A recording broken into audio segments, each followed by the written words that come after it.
E te manu mea, ko mahue ia koe te hanga o te hau turuki, ko rewa ake koe tau kōwhai. Kaua ka o kōrero o kōmuhua mai rangi mārotia kia rongo te nuinga, kia rongo te marea. Kaua ka te kōrero e kāinga tūtea, engari tupua ki raro kia tau ki te aroaro o te hunga e mate ana ki o whakaaro. Ākua nei koe kaue ai tērā ki ngā whenua hou, kia kitea te ora ki roto ia. Whakaangi ki roto ki ngā huatau au te inae nei, kia rongo i ngā wai o ngā kupu o nehe o ngā noa tunu nei he koro ki mā tēnā e whakangākau ana kia mate kore te reo e kia nei ko te reo rangatira, te reo Māori. Tautaua ngāhi o te reo Māori kia pūkāka, e hōkai, e topa, e tau ki ngā marae o maunga nui, o maunga roa, o maunga ake ake. E rongo e whakairihia turuturu o whiti whakamaua kia tīna, haumie, hui e, tai ki e. Kei ku nui, kei ku ahi, kei ku whakatamarahi ki te rangi tēnā koutou. Tākiri mai te haiata ki te rima te koutou o te wiki o te reo Māori. Tēnei wiki kua roa e noho nei hei kai whakatena i te ngā kautangata ki tō tātou reo, tō tātou onge ka meha tēnei tātou te whakanui nei i tēnei wiki. Mātua rā ko ngā mihi ki te wahingaro.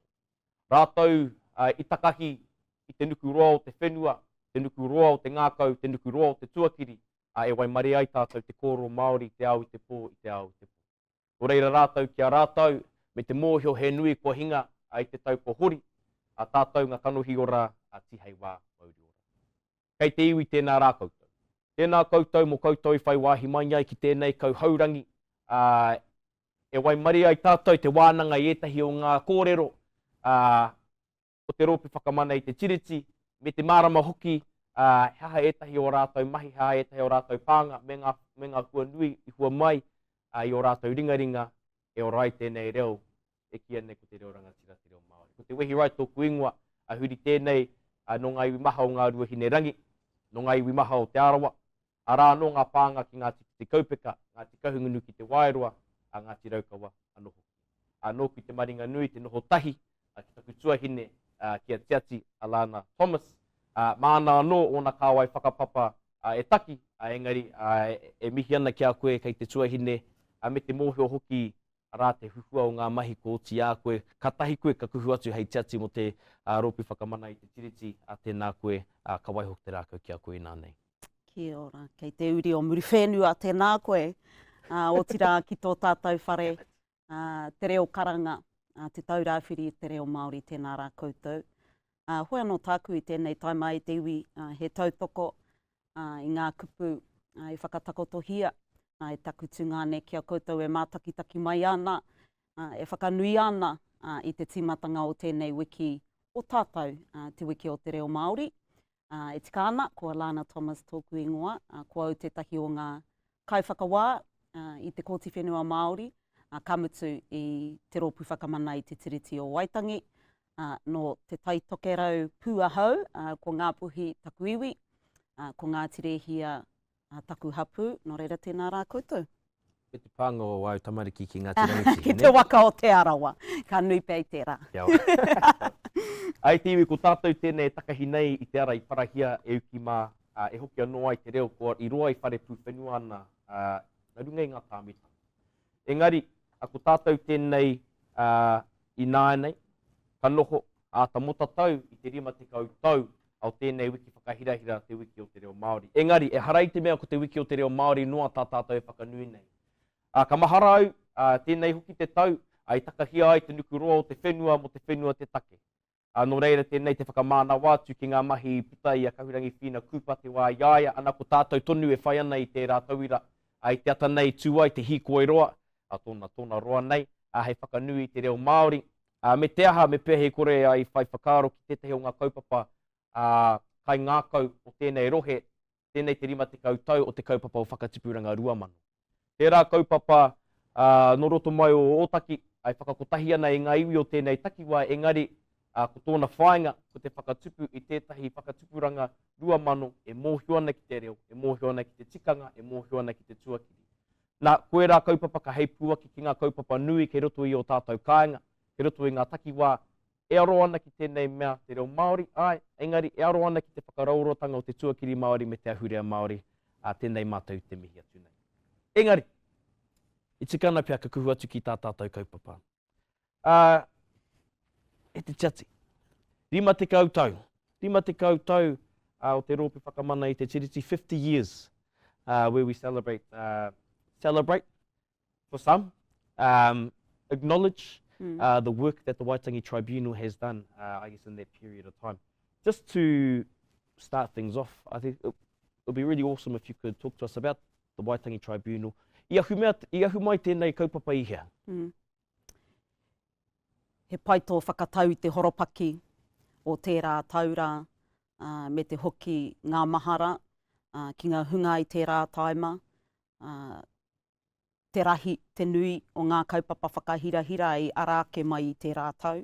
Ai, ko te hiko i tērā, tēnei kaupapa te wiki tērā, kamutu the Treaty of Waitangi Act 1975, nā kona i tū mai ko te rōpū whakamana i te tiriti o Waitangi. Kamutu e rā tāngata i rā taima. I remember, just as you were reciting all those kaupapa and those people, I remember the words of, and it must have been Justice Williams in the Y262 report, in reflecting in that time in that year, he said that alongside land, the health of te reo, the health of our language, were the galvanising kaupapa for Māori at the time in their protest movements and in the recognition of Te Tiriti o Waitangi. So I think it's poignant that this year we celebrate a major milestone with reo and then a major milestone with the recognition of our Te Tiriti rights, the Treaty of Waitangi and the Waitangi Tribunal. So as you said, it was born of that time, the year of protest, the year of not uprising, but era kaupapa katoa. And ka tāpiri ake, I think it was the year of achievements and the year of accomplishments as well. You know, we weren't there at that year. I definitely wasn't. Me nearly, you know, far away.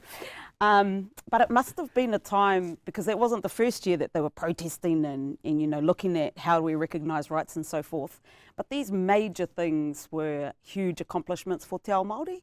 And so it must have been a year of me huro tātai. The Waitangi Tribunal in and of itself, the Commission of Inquiry to look into claims by Māori about breaches of Te Tiriti o Waitangi was massive. It was massive.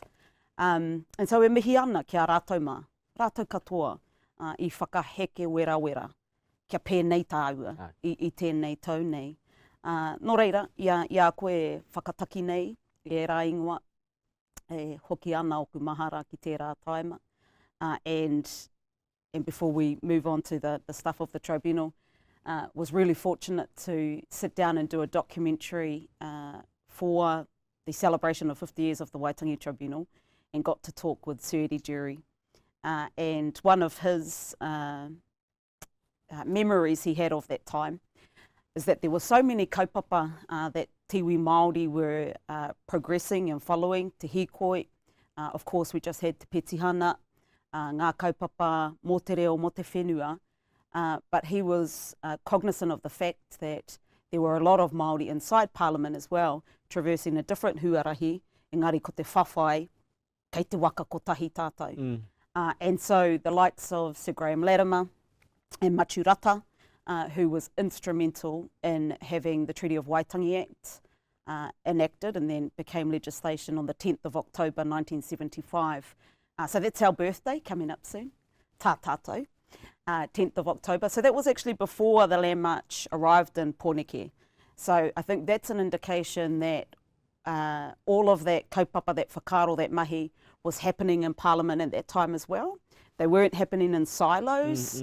E tino krewa tātou te Māori, e whai ana i tēnei huarahi, e whai ana i tēnei huarahi, engari ko te whāinga, ko tahi, kia ora ai tātou te iwi Māori, ki runga i tō tātou whenua. And I think that's actually really, I think that's a good point to make.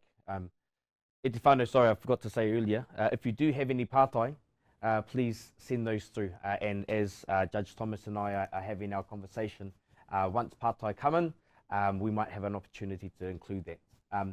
But just to the point that you had been making before, and it's interesting that it was the community-led initiatives that came first, and then the legislation and the policy reacted and e whakarongo ana ki o koro, so ko te poraka e mau nei au, he ka takitaki ake I e rā kaupapa, and we did just celebrate 50 years of Te Piti Hana o Te Reo Māori, and then after that came Māori Language Day, and now we have Māori Language Week, and we've had it for 50 years. Hopefully, for some of us in our own households, we don't designate it that particular week, but thinking about what you were saying before, how we were fortunate off the back of, Auntie Annette would call it conscientisation, or ngā mahi a ngā tamatoa, Māori Language Society, they were grassroots initiatives. They were grassroots initiatives that actually led to the pioneering of the reclamation of cultural identity. How did the Waitangi Tribunal respond in that way? Yeah, I'm not sure there was a immediate response to te reo revitalisation or te reo initiatives. And I'm sure that everybody knows the purpose of the Waitangi Tribunal is to inquire into claims that comes before it. So in the first 10 years, actually, the majority of claims that was heard by the Tribunal, and at that time it was Sir Eddie, Sir Graham Latimer and Paul Tem were the majority of our members. Now, e tino rereke ana, te mata o te traipuna i tēnei wānei, ne, nā ka hoki anō tāua ki te rā aini. But the majority of the claims in that first 10 years, e tino hāngai ana, e whaitake ana ki te whenua, mā rakerake ana te kite I te rā, ngā moana, ngā mōtika hi ika. So we see that in the first 10 years, the claims and the reports, that the focus of the tribunal, or I would say the claims that Māori were filing with the tribunal at the time, were land-based, moana-based, fishing rights-based. And it's no wonder, given that the tribunal was born of something like the Land March. So tuatahi ake, mātua ake, ko tana aronga, ko te whenua. But we saw the change in the development of the claims that were coming before the tribunal, obviously with the Te Reo Māori claim when it was filed in 1985. Yes, and that was, you know, e mihi ana kia huirangi mā, kai whakapū mau I te reo. And I think that was transformative, that claim. There were 2 weeks held over in Waiwhetu Marae, another week or two held up at Te Herenga Waka. And ko ngā rangatira tohunga puta I ngā hauewha I tai atu ki te tuku I ngā kōrero ki tērā nohoanga te ropu whakamana. And you had the likes of Sir James Henare come down to give kōrero. Te Kapunga Jews was there. Everyone had a māngai giving evidence about the importance of te reo. And I actually reflect, so tētahi o aku uncles Raurirangi tauira ko ia te roia I taua wā, rao ko Auntie Annette Sykes. So, and they were still young. Yeah. You know, and I think that's the thing that is also really interesting about that period of time. Koe rā tangata, I nāne ko rātou ngā iho pū manawa, ngā tani whahikuro o te ao, engari I taua wā rangatahi tonu ana, pēnei I a tāua, pēnei I a tāua.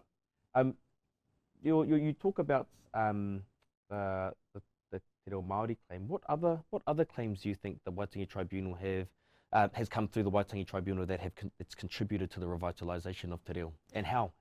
Yeah, I think before we move to the other claims, aki ana ki te hunga e mātakitaki nei.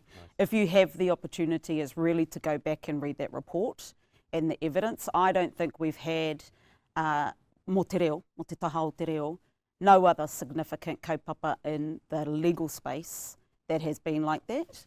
The evidence that came before the tribunal and then the findings and the recommendations that came out of that particular claim led to major milestones for the revitalisation of Te Reo Māori. Māori Language Act that we know today came straight from their recommendations and the findings. The recognition as an official language, te taurāwhiri o Te Reo Māori, all came from those claims. And I think its origin in the legal space always comes back to that original Te Reo Māori claim. And then the claims, inquiries and reports that we've had whai muri I te rā have just built on that foundation that was established in the Te Reo Māori claim, he taonga te reo. and then it's just it's gotten bigger, it's had a look at it more, it's got provided more detail. And so, as an example, I think following from the Te Reo Māori claim, just 2 years later we had radio frequencies. Ko te reo irirangi tērā, te māngai pāho. So once we had that first claim, recognising that the Crown have a duty and an obligation to protect te reo Māori as a taonga. And that foundation led into radio frequencies, 1990, I think after that, the next one would have been Ngā Whare Wānanga. And it was the same type of whakaro, i timata ke e nei kaupapa, pērā i te kohanga reo, te kura kaupapa Ngā Whare Wānanga. Engari, kaore e pai ana tā rātou nohotahi ki te karauna e rā taimara.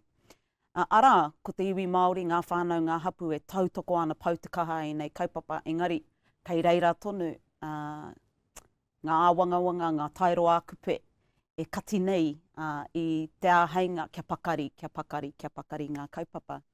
And so Te Iwi Māori were turning to the tribunal for help. They saw that with the Te Reo Māori claim, he āheinga, he huarahi, he whai mā tātou. And even though the tribunal doesn't have the powers that some people might like it to have, look at what you can achieve in some of those reports and those inquiries like the Te Reo Māori claim. Then you've got Y262, obviously that came after those ones, and he whānui ngā hua ka puta i te rari poata, and with the te reo focus specifically. What I say with the Ko Aotearoa tēnei, the Y262 report, it's not so much in the findings and recommendations, but the dialogue that's provided throughout the report. He ātaihua, he kaunga ngā kitenga o te taima, o te rawara, ngā tāngata i tai atu kei mua i te tribunara. And what we saw, not so much in a government response in the reo section of that report, but the tribunal were able to outline, these are the places in Te Taurāwhiri, for example, me pakari ake. Me pakari ake. In the government department, this is how you can do better with policy, and those types of things on Y262. It is interesting, like I guess the sequencing. Ko te mahi a te wairua pēr tērā. E hara i te mea i mātua whai te iwi Māori kia pērā rawa te karapipiti o ngā kaupapa i te wā kotahi, engari koia te ngaru i taua wā. So, connecting to what you're saying in terms of what the Waitangi Tribunal has done in terms of enabling and strengthening, I think, the status of Te Reo Māori across the country through the findings, the report, and then those findings being taken up by the government of the day. Pēha te wāhi o Te Reo Māori ki ngā kawenga a te ropi whakamana i Te Tiriti? Yeah, pai tērā actually, because a tāu e kōrero ana mo ngā ripoata, ngā kreme, ka pai tērā. Engari, no roto mai i ngā whakaritenga me ngā whakahaerenga o te ropi whakamana, e tino whakapono ana hau, ko te traipunara o Waitangi tērā e ārahi ana i ngā whakahaerenga e tika ana ki te ao ture. Mai ko te ropi whakamana tērā e hāpai nei i te reo Māori, engari ko te mana o te reo Māori anō hoki. And so we saw that right at the beginning when Siri Jury made the decision to take hearings out of a hotel and to have a hearing on a marae. Tuatahitanga tērā mo te ao ture. Hore kau tētahi I pērā I roto I ngā tau. Nā, e mihi ana ki aia, and I think his foresight to see, okay, we've got this inquiry, real focus, Māori focus, Māori people, why are we sitting in a whare mutunga ke mai o te Pākehā? Nō reira, innovative, foresight, and I always say I think the Waitangi Tribunal is a great model for access to justice, just in how the Waitangi Tribunal can appreciate the people that are coming before it, creating the space where they feel safe to give their kōrero, their evidence. Nā, kua tātou tikanga tērā. Nō reira e noho ana ki te marae, ko te kauwhakawhiti reo, kei reira e wāte ana I ngā nohoanga katoa. e harai te me tono te tangata, me whakamohiu atu te tangata, tērā pia ka kōrero Māori a hau. Tino kore nei, i ngā whakahaerenga katoa, he kai whakawhiti reo i reira, e wāte ana ki te whakawhiti i te reo i taua taima. No other, to my knowledge, no other legal space, whether it's a court, a tribunal or a commission, has that ability or has that in their facilitation of hearings and processes. But the Waitangi Tribunal have been doing it for 30 plus years, I would say. And that approach to te reo has always been at the forefront of how we operate as a tribunal and as a commission of inquiry. Me te tika hoki ka pērā. Yeah, and that's actually a good segue into this next pātai, because I'd imagine none of those decisions were without pushback.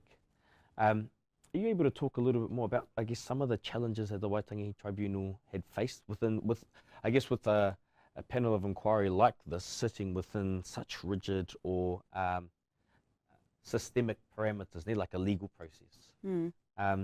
What challenges has the Waitangi Tribunal faced in that context, and I guess how do you navigate those? Yeah, koetahi e ki ana challenges tērā. E tērā pia e rereke ana ngā whakaaro e tahi atu ki roto i te ropu whakamana i Te Tiriti. Ngari ko tāku, he māmā noiho tā mātou mahi, he whai i te aronga, i whakatakotohia ki roto i te ture. Pena ka taimai tētahi kreme ki mua i a mātou, me ruku tātari tātou ki tērā kreme, ngā kite, ai rānei e takahi ana te krauna i ngā mātāpono o Te Tiriti o Waitangi. Because we are a commission of inquiry, we have the ability to regulate our proceedings. Mena he kaupapa Māori tērā, e tika ana me noho i te marae. Mena e kōrero Māori ana te tangata, e tika ana kia taimai tētahi kauwhakawhiti reo. Nō reira, hara te mea he uaua te whakatau anei ko te mahi, e whakamahi nei i era aronga. Kei awai te mana i te whakatau kia pērā? Well, so kei a mātou tētahi statement of intent, principles, strategies, e rā mea katoa. Kei ia tiati, te āheinga ki te whakatau i ana whakaritenga, whakahaeretanga mo ia nohoanga. Ngare i te mutunga iho ko te kaiwhakawāmatu a tērā e mea ana ki ana tangata.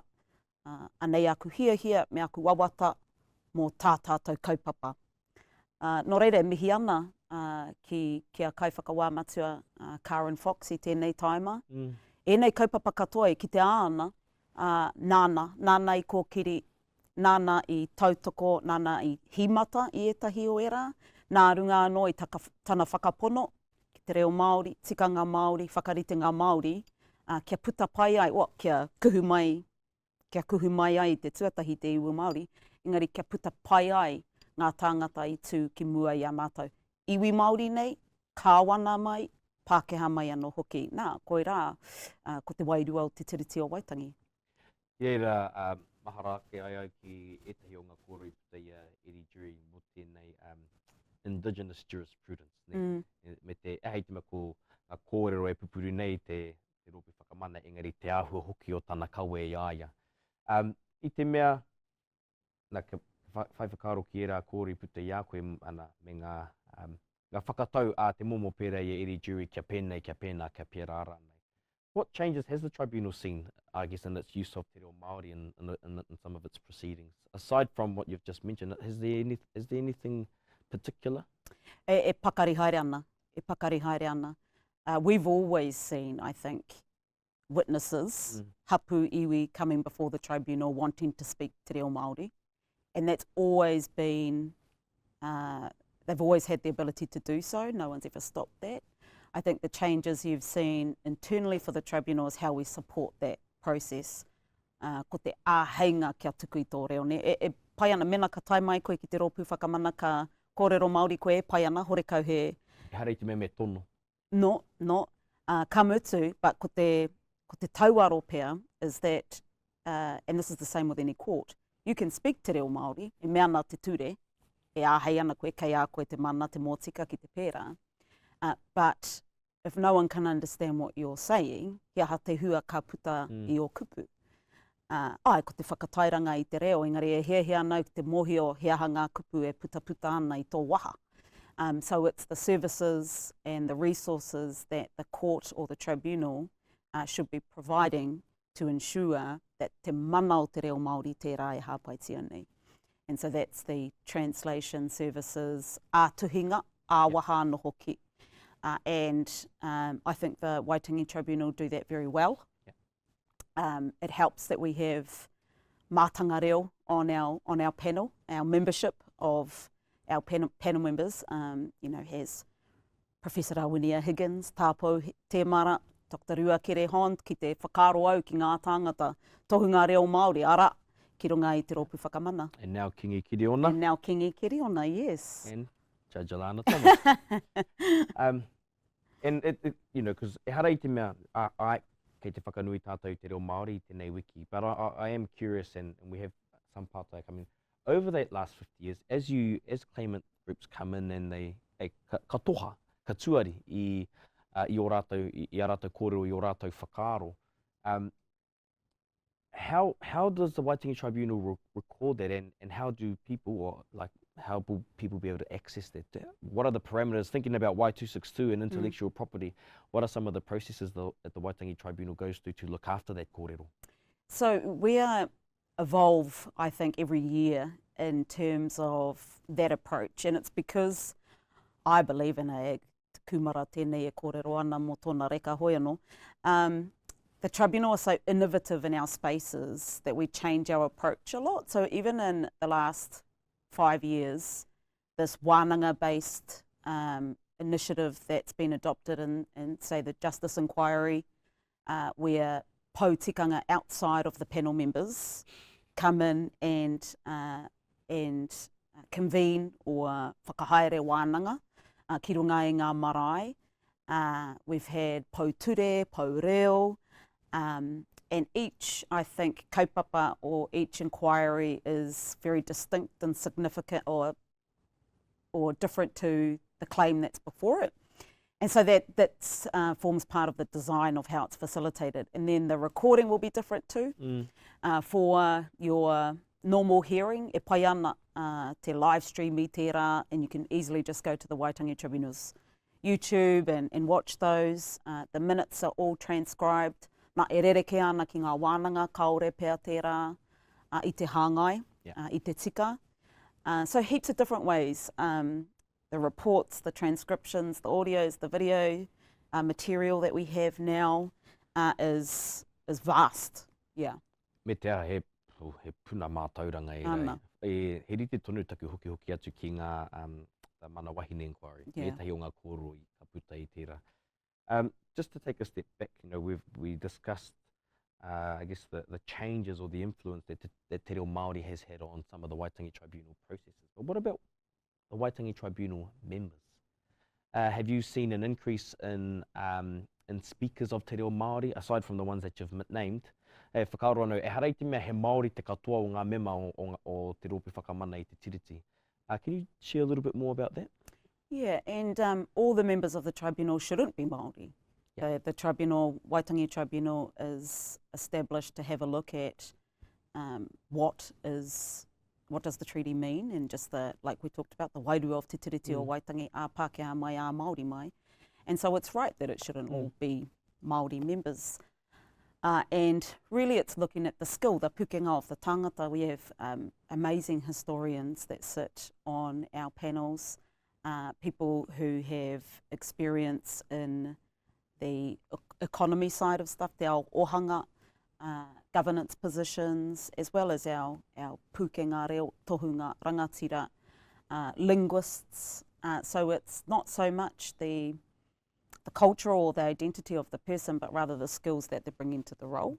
Have you seen, sorry, this was really the main point to that pātai. No reira, harei te mea me reo Māori te tangata. Yeah, but have you seen, kei te kite tonu koe ahakoa, kāre pēr te katoa, kāre o rātou whakapapa Māori, do you see a lot of positive attitudes towards Te Reo Māori across? I think for the members that at least I've been engaged with, and I could potentially say this about all of them, ko ia mema he ngā kautūwhera ona. Ngā kautūwhera. E koera te mea nui mo ngā tūranga me ngā tāngata e tika ana ki anoho ki te rōpū whakamana, tūwhera ana te ngā kau ki te reo Māori, ki ngā tikanga Māori. Ko tētahi o ngā mema e noho ana ki taku ruku tātari, he Pākehā, engari ko ana mokopuna he Māori, me tana hia ki ako i te reo, ko ngā mokopuna te take, ne? No reira ai, ko te ngā kautūwhera, te mea matua. A tāhua tērā, te rongo, ko te reo Māori tērā, o te ngākau nui o te tangata ki te reo Māori, e āta whakatūwhera ana i a rātou ki te ronga. And I reflect on, yes, because I was I didn't want to be a lawyer back in the day. I was admitted to the bar only in te reo Māori. Ana aha koa kāre te tiati o tērā hui, hara i te Māori i nui tonu tāna whakaute. Kia reo Māori tonu te kawe o tērā hui. Ana ai te mutunga iho ki teo he. Arā no tētahi tohu o te whakarangatira tia o tō tāua reo. And isn't that, just as you say that, interesting. So what was that? What year was that? Putting you on the spot. Sorry. Well, I finished uni Tino Okawa ages ago, but I think I was admitted in 2017 maybe. Now it took a little while to have that session. It was beautiful. Now you're interviewing me now. It was in New Plymouth. Yeah. And so it fell out of the normal rotation because e ruanga tono one me noho tata ki taku krau ai te māwiwi ei tauawa tuarua I pirangi kia kawea katoa tia ki te reo Māori. And so the wait had to be a little bit longer. Engari, ka tae atu ki te whare, and the courthouse in New Plymouth is one. That's where the oldest court register is. Etahi o ngā ingo o tērā pukapuka, ko etahi o ngā kaikiri rongo nui rawa o Aotearoa nei. And that wasn't lost on some of my career that came into the court that day. That was the first time they had been in there since land issues. So to have that experience in that particular courtroom, in that particular session, all in te reo Māori, I reflect on it and I saw that as a huge win for te reo. And so 40 years ago, when Te Ringa Dan Mihaka tried to speak te reo Māori in the court, you know, I'm looking at the change in 40 years, and he wasn't allowed to. He had no right to. There was no law saying that he could speak te reo Māori. Hatia tana tūkaha, te mea atu ko taku reo tēnei e tika ana kia rere ki tēnei whare mutunga ke mai o te Pākehā. And e mihi ana ki ai e tērā tana. Horekau tētahi atu tangata e pēnā ana I ngā kōti. And he took that right up to the Court of Appeal. And, you know, the decision came out in 1980, which I think led to the filing of the claim, that no, you can't speak te reo Māori, especially if you can understand English. And so jump forward to 40 years and you're able to, you know, be admitted to the bar in te reo Māori. Nā, a tāhua tērā. Yeah, and I think, I mean, there are a lot of, well, I don't know how many, but there are many other Māori lawyers that were also admitted to the bar. In te reo. Not quite out of marae yet, to my understanding, but hopefully the presiding judge is the right judge. It could be done there. Just to take a step back, we've spoken quite a lot about the Waitangi Tribunal in the last 50 years, and I do want to hear about the Waitangi Tribunal in the next 50 years, because hopefully you'll still be there. But I think our kāre kore ka piringi te hunga whakarongo mātaketaki hoki te mōhio mō Alana Thomas. When did your te reo Māori journey start, and how has that carried and influenced you in your path up until this point? Yeah, pai tērā. So ki hai au I whānau mai te reo, mo ngā tāngata e mohi ana ki taku pāpā tērā pia ka ohorere ngā tāngata I tērā. Engari e rā taima kōra, e rā tāmitanga katoa, kei te mohi o tātou I pā ki runga I aia, kamatu tāna whānau, ko ia te pōtiki o te tekau mātahi. I tipu mai ia I tētahi wahi ātāhua ki te taitama wahine te tī. So kaore au I pakeke I te reo Māori.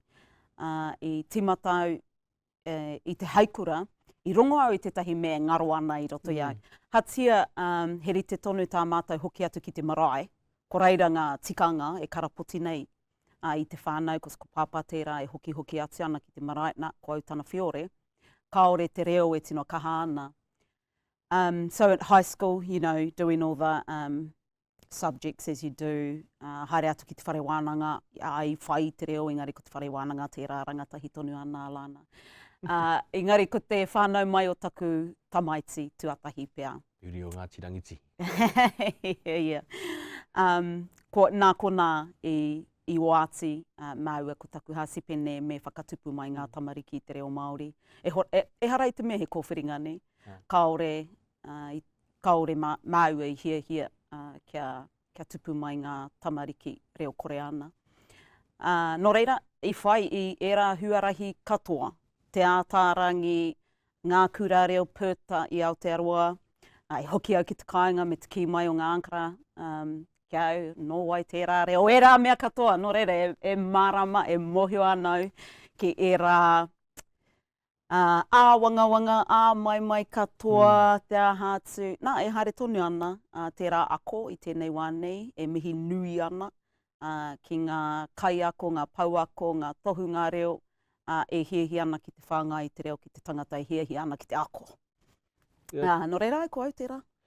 Ko tāhua hoki, tāhua hoki o tērā oera kōrero. Ia koe e whai whakaaro ana ki tērā, ne? E hoki kōmuri ana ngā whakaaro. Ko pēhea tā tērā ki taurangi, kaue whakaawe awe rāna i a koe nau e noho ana hei tiati. I mua i taku noho hei tiati ka kore, wāhi kōrero au ki te tūhei roia. I te mea he māmā noiho, o haere te mea māmā noiho, engari ko te whakatau kia maua ko api mai rā, te whakatupu mai ngā tamariki reo Māori ana ki te whare, ka pai. Because ko maua nahi nei tērā, kaore tērā e harai te mea pēnā na te māmā ki te taha mahi, i au e tū ana hei roia, arāno atu, ngā mea i roto i te kōti, ngā mea i roto i te aoture e aukati ana i tērā āheinga. Nō reira he huarahi ua tērā. Engari i te timatanga o taku tūmai i tōku anō tari, kaupare. When I started at that time, I just made the decision to only speak te reo Māori in any of the cases and any of the matters that I progress in court. Now, e tahi e ki ana he rorirori, he rorirori. He ua tērā te whai, engari e mihi ana ki aku kiritaki, because the clients that I had knew that was what, well, first of all, I think that's what they wanted in a lawyer, someone who could progress their matters i te reo Māori. But you were coming up, and kāre mo te kōrero, kāre e kōrero ana mo te Waitangi Tribunal, because he wāhi haumaru tērā. Engari, e rā atu koti, e rā taima, he ua.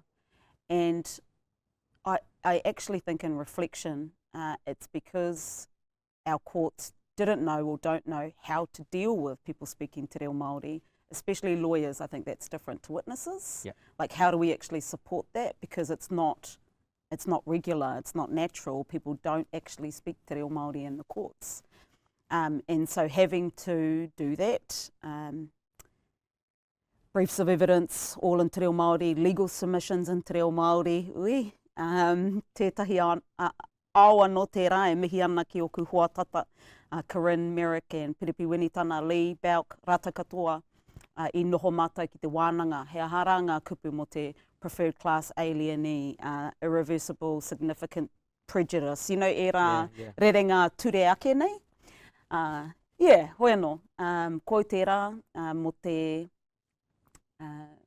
whetū tau pia, and actually we were inundated, you know, with clients that were wanting the same thing.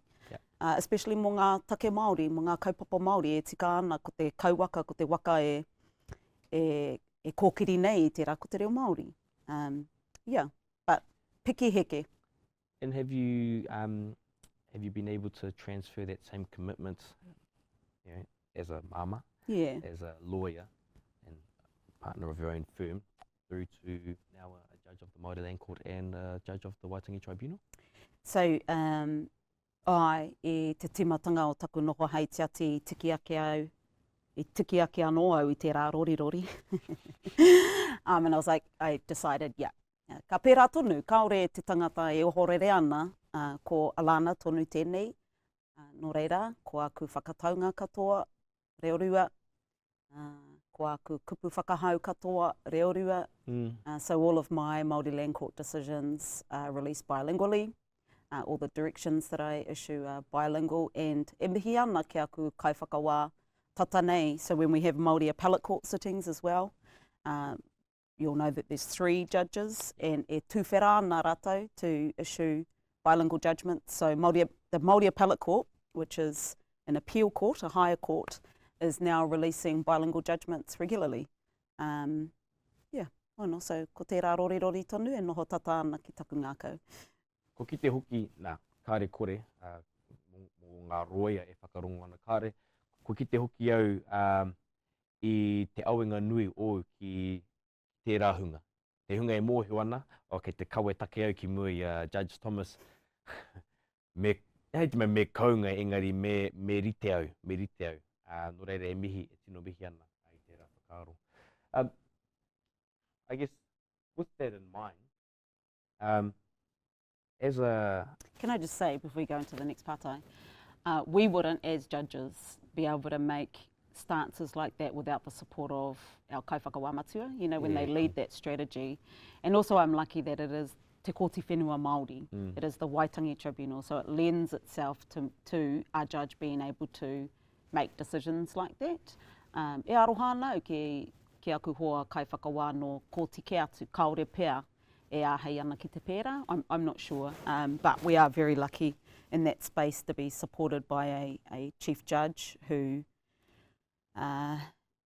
gives everything to those types of initiatives, and te āheinga kia pēra mo te ora o te reo. Yeah, miharo tērā. As you start to reflect on, we've spoken about the last 6 years of the Waitangi Tribunal and just touching on your own journey,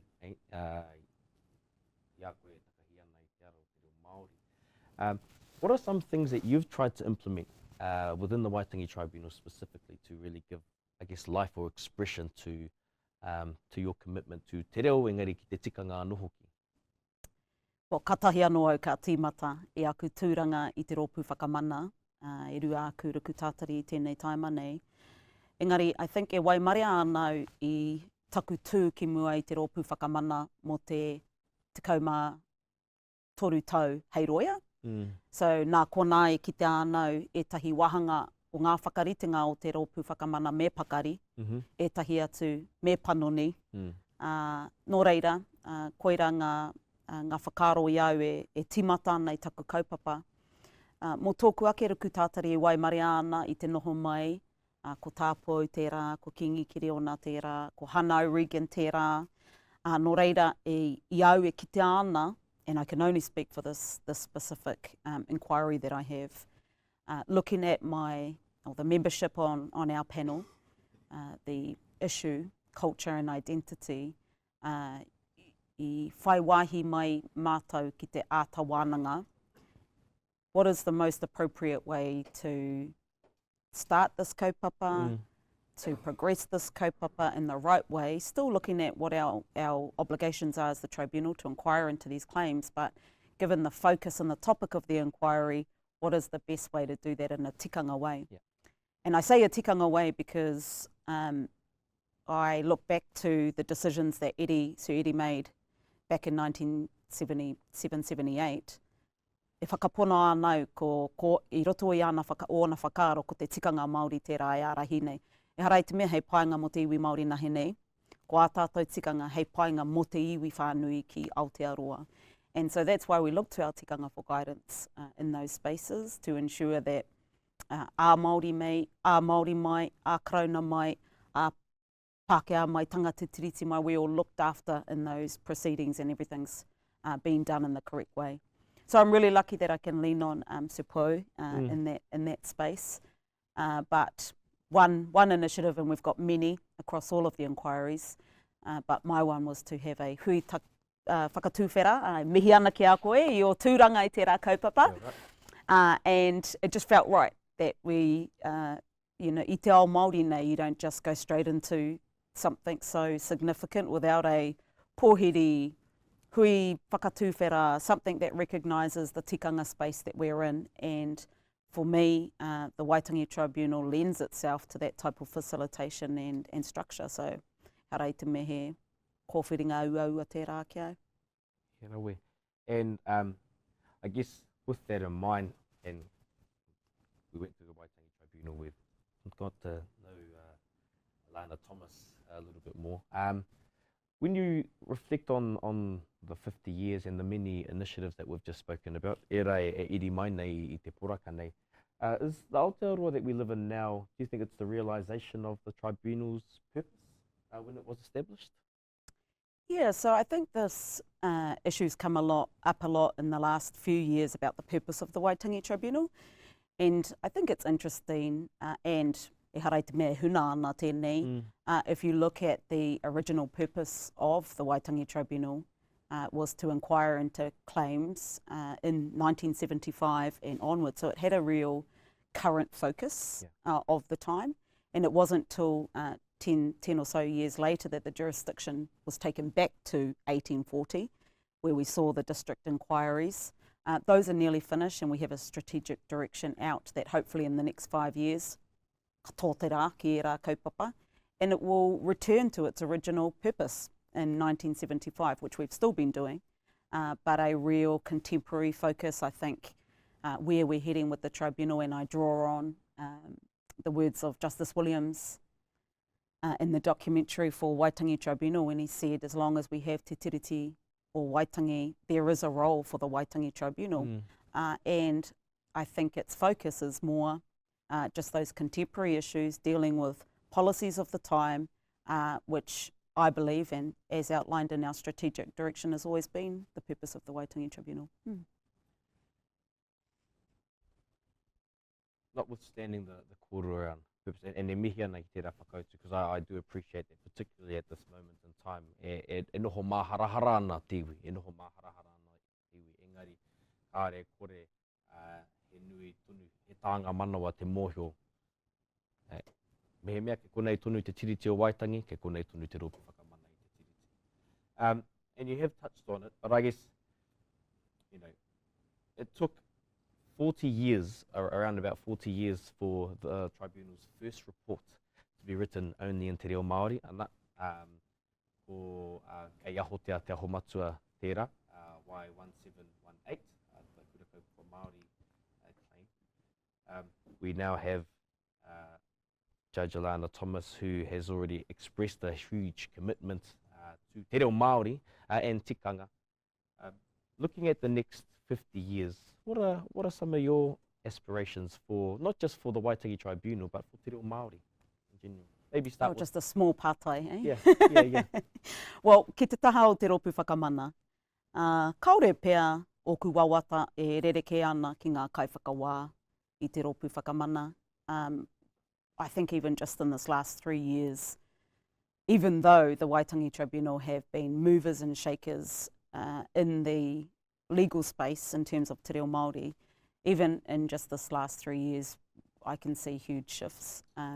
All of our annual, and internally, I'm talking internally, all our annual reports are reo rua now.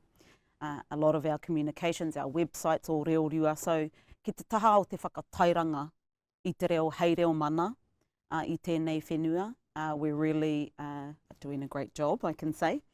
And ka pērā tonu, I think ka pakari tonu, like you said, the Kura Kaupapa report came out reo rua e tahi o ngā wahanga, tuatahitanga.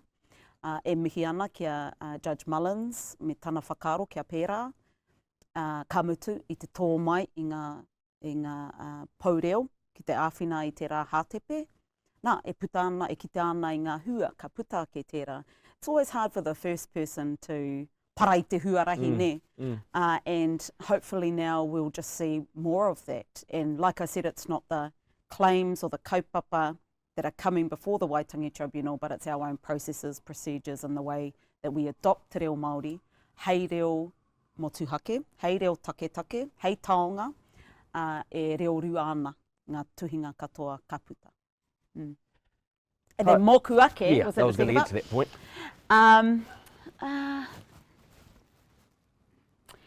I pānui au, so just to return to, this is, I've got two paipera tapu I ngā mahi ropu whakamana i Te Tiriti o Waitangi. One's the Y262 report, the Te Reo Māori claim report, Y11, and the other one is Te Paparahi o Te Raki. No one would be surprised with that. Yep. And in the Te Reo Māori report, I remember Sir Eddie Jury talking about the recommendation that was being sought by the claimants, Huirangi mā, to have Te Reo Māori made an official language of Aotearoa and recognised, legally recognised. And there was, and I'm paraphrasing here, but it's something like, it's easy for us to legally recognise Te Reo Māori as an official language, and we will do so. The job now is for all of you, and I think he was speaking more about Te Taurāwhiri Te Reo Māori, engari tātou, to make or to gain popular recognition. And it's from popular recognition that we become a bilingual nation. So koira pia, that's what I always have in the back of my mind is, I think, ko te haipapa nui kātou ki runga i a tāua, ngā tāngata pērā i a tāua, te whakatairanga i te reo, to get to that point where we gain that popular recognition of Te Reo Māori ki Aotearoa whānui e kōrero tia ana hua, te hohonutanga o Te Reo Māori, te ātāhua o Te Reo Māori, kia tai atu tātou ki te taima e ki ana bilingual nation a Aotearoa. Pātai whakamutunga, he mea nui tēnei, engari, kua kōrero hia kētia pe etahi o ngā whakautu i roto i tātou i te rangi nei. Celebrating 50 years of the Waitangi Tribunal, we've reflected on the last 50 years, me te aha he nui ngā tauira, te tātou e whakanui ana, e whakaute ana i te reo Māori.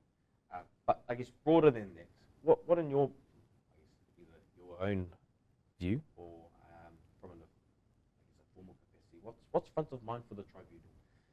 What's front of mind for the tribunal now, and then what are some key things that's coming up for the next? The question says 50 years, but let's go maybe 2040, 200 years from Te Tiriti o Waitangi. Ko te whakaro tuatahi puta is to keep doing our job. I know that sounds really boring for whoever asked that question, but that's fundamentally what we've always done, is a claim comes before us and we inquire into that claim, and then if we find a breach, we provide the findings and the recommendations. It's all laid out in our legislation of what our purpose is, but it's how we regulate, I think, that process, which really puts the Waitangi Tribunal forward, and I think it's just believing in Te Tiriti o Waitangi, believing in our mahi, and believing in te huarahi e tikanga hei whai mā te rōpū whakamana. And we've been doing that and we'll continue to do that. Nō reira nau mai te arotake, kia kite ai te iwi Māori whānui, te iwi Pākehā whānui, tātou katoa i ngā hua ka puta i tēnei rōpū, i ngā tau rimatakau, kua hori, ka mutu, mō ngā tau kei te tū mai nei. E kōrero whakamutunga au, te hunga whakarongo? Ka hore, e harei te me he kōrero tāpiri, engari e waimare anau i te noho tahi te kōrero. Mō ngā kaupapa e tino tatana, pātatana ki taku ngā kau ara, ko te Tiriti o Waitangi, ko te reo, he tino uri o te taitoke rau tēnei, ki te hiahia tētahi tangata, te kōrero mo te Tiriti o Waitangi, te whakaputanga ara tēnei tangata. Nō reira, e mihi ana ki te hunga e mātakitaki mai ana, kia koe te tungane kamutu, te taurāwhiri i te reo Māori. Ia tau e noho ana i hoho tēnei whare, ka kite i ngā mahi toi, me ngā rau maharatanga, e iri nei. Ka whakarongo ana ki a koe kei te tuahine, kei te iho pūmanawa, kei te kauwahine, ko koe tonu tērā, ai nānei, ko kōrero, ko au kōrero, ko whakairohia, ko whiria ki te takapau wharanui, ko roa e hora nei. Nō reira, tēnei te oha o te ngākau ki a koe, mo tēnei wā, engari mō ngā mahi nui ko otike i a koe me ngā mahi kei mua tonu i te aroaro, hei whai mā tāua o te anora mā tātou. Engari, kia hoki anō ngā whakaaro Kia rātou ana i te mea, ko ngā kōrero, ko kōrero hia e tāua i te rangi nei no mai anō. Ko ngā whakapaunga wera no mai anō. No reire e whai whakaaro tonu ana ki te hunga nā rātou tāua i whakaawe, te hunga nā rātou tāua i poipoi, i whāngai, ki te reo, engari ki ngā tikanga me tēnei mea te tuakiri Māori. Nō reira kia hoki anō ngā mihi kia koutou ki te hunga mātakitaki tēnā rawa atu koutou mō ngā pātai. Te nui tāngata i hono mai, te nui tāngata ka whakarongo anō pēr ki te rikoata. Kei ware e hara i te mea ko te ora o te reo, kei te kāwana ko te ora o te reo, kei te kapu o te ringa, kei tō whānau, kei tō whare, kia hoki anō ki ngā kupu te ariki nui, ngā waihono i te pō, tino rangatira tangatia tō reo. Mana motu hake tia te tai ao. Tino rangatira tangatia tō hauora, mana motu hake tia tō pāharakeke atu i tēnei muka tangata kia koutou, tēnā koutou, e noho rā e hoa.